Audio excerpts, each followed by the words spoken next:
Bincang Dharma bersama BPH Jawa Tengah. Kali ini kita akan ngobrol tentang topik yang cukup unik sih. Jadi judulnya hari ini adalah Menyelami Ibu Lebih Dalam Lewat Lintas Agama. Kalau menurut saya sih ya, sebagai umat Hindu di Semarang terutama, itu kan tergolong umat yang jumlahnya kecil. Ya, nah untuk apa istilahnya? Bertahan hidup, bertahan hidup dan melestarikan. Kita harus memperkenalkan diri kita ke agama-agama lain juga. Nah mungkin itu salah satunya fungsi lintas agama. Dan di sebelah saya udah ada orang yang udah cukup lama saya kenal nih teman-teman. Adalah Mas Dita, Swastiastu, Mas Dita. Swastiastu. Jadi ini beliau udah lama berkecimpung di dunia lintas agama. Tapi sebelum kita bahas ke situ ya Mas Dita ya. Latar belakangnya Mas Dita ini apa? Kok bisa sampai berkecimpung di lintas agama? Oh ya, ini bicara sejarah mungkin jadi. Ya, dari awalnya sih saya sebenarnya hanya pemuda biasa di Pura yang datang sembahyang lalu pulang. Setelah sedemikian ada cerita kegelisahan saya tentang saat memeluk agama Hindu, maka diberikan saran oleh kakak saya untuk mengikuti pergaulannya dulu dengan pemuda-pemuda Hindu. Sambil belajar agama Hindu, sehingga akhirnya saya masuk ke dulu namanya KMHS, Keluarga Mahasiswa Hindu Semarang, yang akhirnya melebur menjadi Prada, Perhimpunan Pemuda Hindu Indonesia.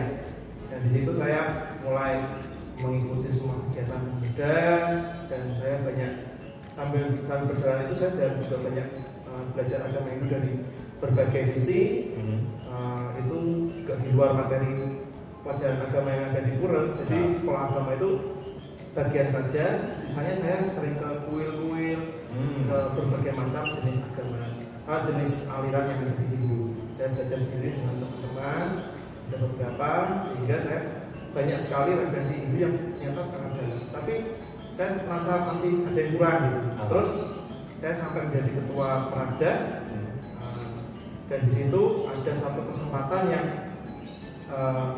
sangat tidak bisa ditinggalkan, yaitu undangan oleh suatu grup. Waktu itu lintas agama itu bukan suatu organisasi resmi, jadi saya suatu komunitas saja, disebut dengan Pondok Damai, di acara di luar kota. Jadi saya baru nyemplung pertama kali yang ke arah lintas agama itu baru itu. Sebelumnya hanya di internal saja, dan wah, pertama kali masuk lintas agama seperti itu ya, banyak kecanggungan dan segala macam. Kita lama-lama sangat menikmati. Jadi itu perjalanan saya dari yang biasa-biasa saja sampai benar-benar nyemplung itu baru. Nah akhirnya untuk memberanikan diri dan mau masuk ke lintas agama itu tuh apa sebenarnya?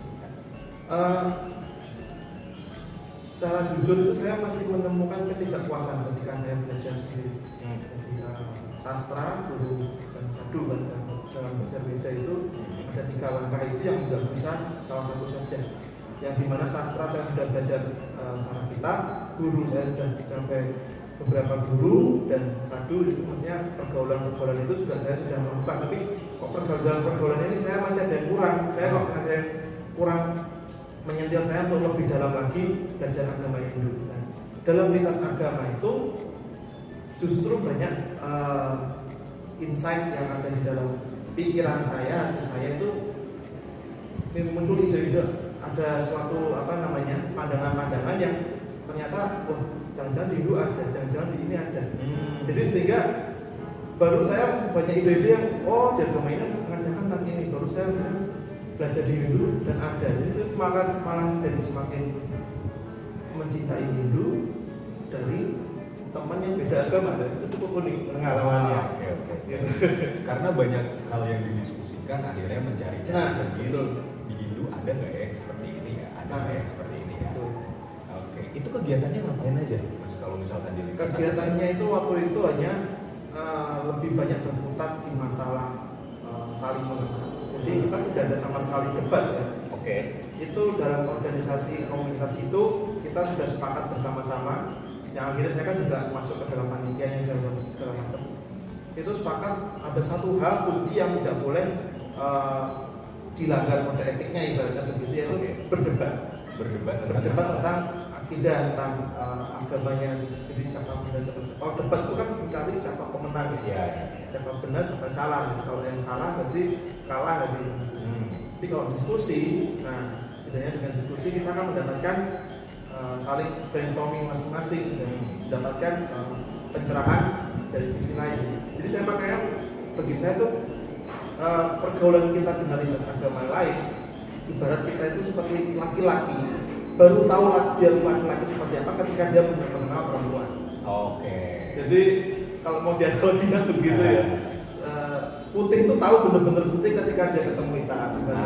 Jadi ada hal-hal yang justru sebenarnya tidak bisa kita dapatkan di sesama homogen kita, tapi saat kita heterogen justru kita muncul banyak insight-insight pemikiran pencerahan yang ada dalam diri kita, di hati kita. Mungkin juga Tuhan berbicara melalui perbedaan. Itulah yang mungkin dimasukkan dalam lintas agama.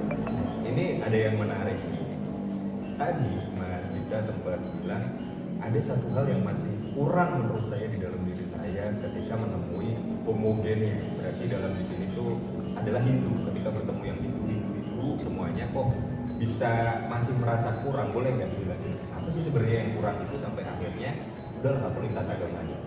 Ini sebenarnya pasti akan banyak dirasakan oleh teman-teman yang mungkin dari Bali ya, datang ke Jawa. Coba deh. Kita di Bali pertanyaan-pertanyaan yang sangat kritis menggelitik kita, bahkan mungkin kalau salah menerimanya kita justru emosi gitu. Kalau ketika Anda berada jadi seorang minoritas. Saya waktu saya kan terlahir di Semarang, saya memang tahu minoritas seperti itu. Tapi karena saya waktu itu dulu masih istilahnya ya, tidak mau peduli tentang agama, jadi toleransi itu ada dua jenis ya. Jadi orang itu memang toleran karena dia tidak paham agama sama sekali. Jadi ya dia agama baik, semua baik, dan saya juga maksudnya agama yang penting supaya mudah. Jadi kalau dia seorang toleran, tapi dia toleran tapi dalam keadaan perkataan agama memang dia tidak tahu menahu. Jadi, nah ada toleransi yang lebih tinggi, sebenarnya dia sudah paham agama, tapi dia juga bisa toleran. Kadang kan orang semakin tinggi agama, semakin justru dia mengakar atau radikal. Justru malah tidak bisa toleran. Nah itulah yang saya dapatkan ketika saya waktu masih agama awal-awal, beragama Hindu itu, saya tuh masih masa-masa muda awal itu yang tidak saya dapatkan di komunitas pura. Pertanyaan-pertanyaan menggelitik yang pemikiran-pemikiran yang menggelitik yang bisa menggugah saya membaca lebih dalam lagi. Nah justru dari pergaulan-pergaulan yang beda, teman-teman Bali pasti, teman-teman dari Bali yang tinggal di Jawa pasti juga memandang agama lebih fair. Ketika kita memandang sesuatu dari homogen secara mayoritas, kita tidak akan mendapatkan hal yang banyak. Tapi ketika kita menjadi minoritas, kita dihadapkan ke berbagai problema, pertanyaan-pertanyaan yang cukup menggelitik sampai mendalam. Wah, itu baru ada kepuasan tersendiri bagi saya. Oke, berarti adalah brainstormingnya ya. Brainstormingnya yang dicari ya. Berarti salah satu kekurangan yang di Semarang yang Mas Dita temui itu apa? Jadi dulu itu saya di pura ya. Saya itu mendapat pelajaran agama itu jujur saja ya. Pelajaran agama kalau saya dari teman-teman pemuda juga sama yang saat angkatan saya pasti pendapatnya sama.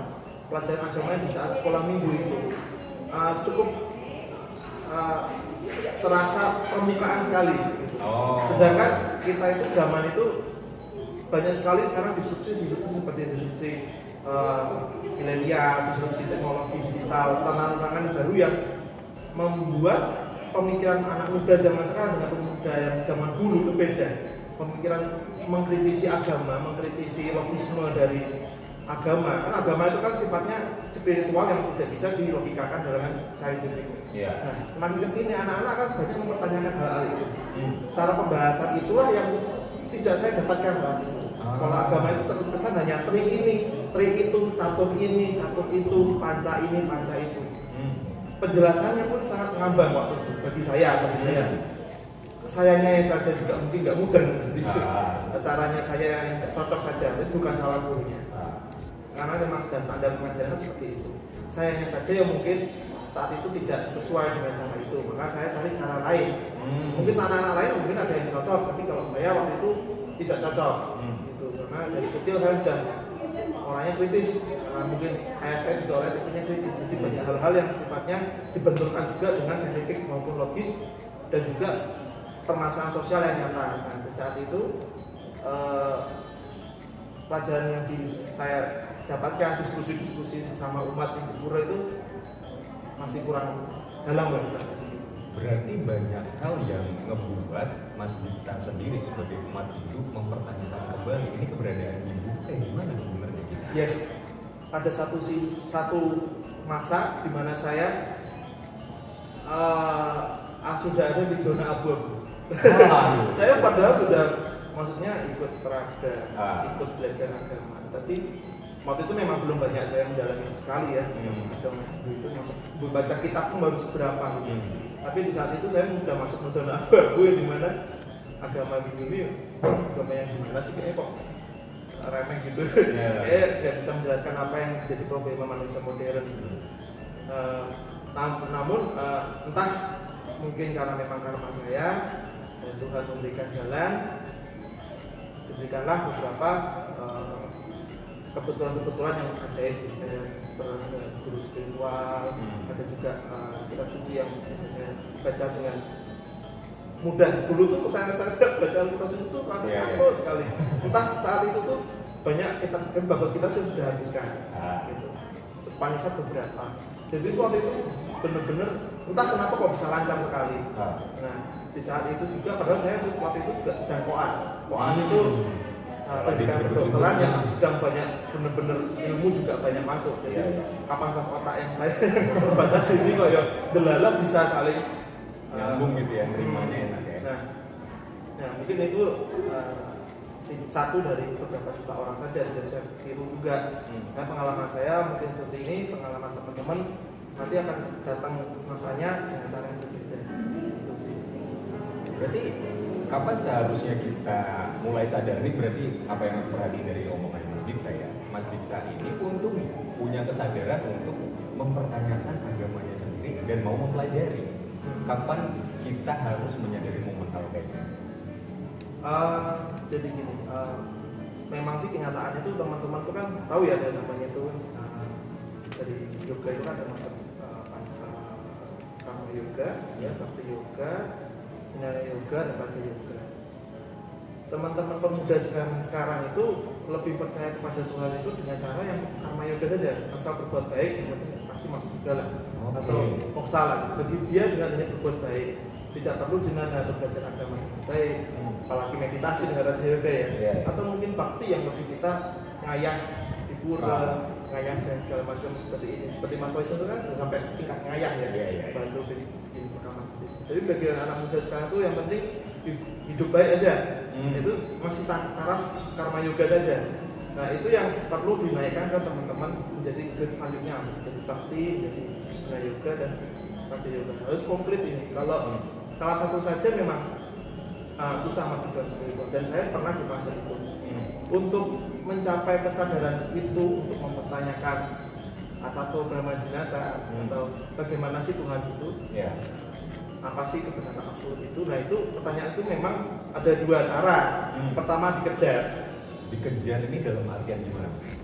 Dikejar itu dengan karma kita sekarang, kita coba dipaksakan. Kayak saya dulu, saya juga pernah dengan cara pemaksaan, latihan, training. Tidak ada bisa tombol on off. Jadi misalnya sakit demam diberi paracetamol selesai. Tapi kalau meditasi, belajar agama memang bentuknya tuh training, harus dilatih. Tidak bisa hanya sekali saja. Oh mau ini ya harus meditasi, itu harus meditasi sekali. Meditasi pun pasti berpuluh-puluh kali latihan terus. Itu yang harus dibuat dikejar, maksudnya harus dilatih. Entah hasilnya di kehidupan ini atau nanti di kehidupan selanjutnya, itu kita sudah pasrah sama Tuhan. Kita dianakan sama Tuhan. Nah ada lagi mungkin memang karmanya, karena masa lalu ya sudah dijemput mau gimana pun. Karma itu kan seperti petir ya. Datangnya tiba-tiba tidak bisa menghindar. Orang yang seperti tiba-tiba memang ditakdirkan menjadi pedandel misalnya, kan itu kan kejar karmanya dia masa lalu. Kalau hal yang kayak gitu mau nggak mau mesti diterima. Iya. Nah, menurut saya sih kalau yang cara yang pertama dikejar itu memang nggak semua pemuda bisa ya, makanya cara pengajaran itulah yang mungkin perlu menengok sedikit ke teman-teman lintas agama lain. Nah, ini terkait lintas agama. Coba lihat Kristen dan Katolik. Jadi itu pemuda-pemuda sekarang, saya banyak bertemu dengan teman-teman itu. Ada beberapa tuh justru lebih cocok saya dengan cara-cara yang bernyanyi, cara yang mereka saat mereka bernyanyi menyembah Tuhan itu bagikan meditasi sebenarnya. Yang mereka tidak ada fokus ke lain-lain, mereka tidak mikir utang, mereka hanya fokus pada Tuhan, tapi dengan cara bernyanyi dan hingga menangis-nangis. Dengan cara kita padahal sudah ada namanya bacaan kita, atau juga dengan meditasinya para Buddha yang sangat dieluk-elukan oleh berbagai teman-teman dari Bahaya. Karena mereka rutin sekali mengadakan meditasi untuk umum. Padahal meditasi itu, yoga itu datangnya bukan dari agama Buddha. Sebelum itu sudah ada dari Patanjali Yoga Sutra. Dan sudah ada. Nah, Hindu sendiri malah justru tidak ada. Untuk keluar itu kita masih malu-malu untuk memperkenalkan yoga kita, untuk meditasi untuk umum. Padahal secara ajaran kita justru lebih dekat. Ini menarik nih, aku jadi nemuin satu pemikiran. Berarti kita sendiri sebagai umat Hindu itu punya, bisa dibilang kayak rasa malu untuk mengakui agama kita sendiri nggak sih Mas? Ada rasa malu, ada rasa tidak tahu. Iya, Kita tidak tahu ternyata kita punya harta besar, sehingga kita merasa kecil. Dari masa kecil sehingga kita jadi malu. Oke, masuk akal. Itu apa ya? Mungkin dirasain juga sama teman-teman yang seangkatanku, yang rasanya tuh kayak, ini aku mau belajar Hindu tuh di mana ya sebenarnya? Kadang kalau ditanya teman masalah Hindu tuh begini, Hindu tuh begitu, kok di Hindu ada begini gak sih? Itu kadang juga agak bingung juga. Berarti Mas Dipta mengalami fase yang istilahnya, kok aku jadi Hindu begini banget ya? Iya, itu. Itu akhirnya yang membuat, ayo deh udah lintas agama aja. Iya, jadi saya dapetnya dari sadunya itu, satu sangga. Ingat ya, sastra, guru, satu sangga. Manusia modern sekarang kayaknya nggak cocok langsung ke guru atau ke sastra. Dia bakal langsung berguru ke spiritual gitu. Dia pasti kayak mau deketin guru agama aja kayak males gitu. Apalagi sastra, baca kitab suci. Rasanya berat. Waduh. Dimulailah dari satu sangga. Atau pergaulan dengan temanmu yang menurut kamu dia religius, tapi asik. Oke. Ada orang yang religius, tapi dia sifatnya egoistik atau dia tidak bisa diajak diskusi lah. Iya, dia terlalu kadang kalau kolot. Spiritualnya justru tidak yang fleksibel, ya. Spiritualnya terlalu agama banget. Padahal spiritual itu tidak terbatasi oleh diri. Beda itu mengajarkan spiritualitas itu sangat lentur, dia bentuknya bulat. Jadi cari yang seperti itu, bergaul dulu sama dia. Gak usah ngobrol masuk agama, apa aja ngobrol tidak jelas gitu. Lama-lama akan ikut ke alurnya. Itu triknya sih. Saya dulu dapetin dari itu, dan tapi saya satu jaganya dimulai dari teman-teman yang religius dan asik, tapi dari agama lain. Dan justru saya kembali ke dalam berbeda, dan akhirnya saya ditemukan dengan teman-teman religius yang asik, agama Hindu dengan cara Tuhan sendiri. Saya baru megang sastra itu baru enak. Saya dengerin guru ngomong, terus kita ngomong baru enak. Ini menarik sih, berarti ini caranya adalah yang bisa kita lakukan ya teman-teman ya, berkumpul dulu sama boleh dibilang agama lain, biar kita mempertanyakan agama kita sendiri. Dan di fase mempertanyakan ini nih yang kadang agak bahaya. Kadang setuju nggak sih Mas Dita? Ketika mempertanyakan, ada yang kok kayaknya lebih asikan dia ya, aku lebih gampang paham ke dia ketimbang aku harus nyari lagi di keagamaku.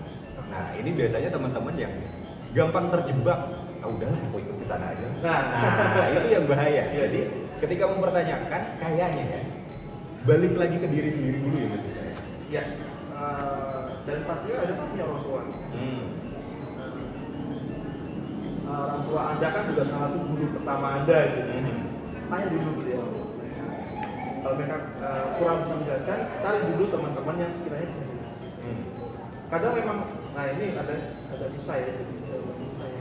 kadang orang pindah agama juga bisa saja dari karma Hindu. Oke. Ya enggak? Oke. Karma kan juga bisa mengikat apapun bentuknya, Ya. termasuk pindah agama.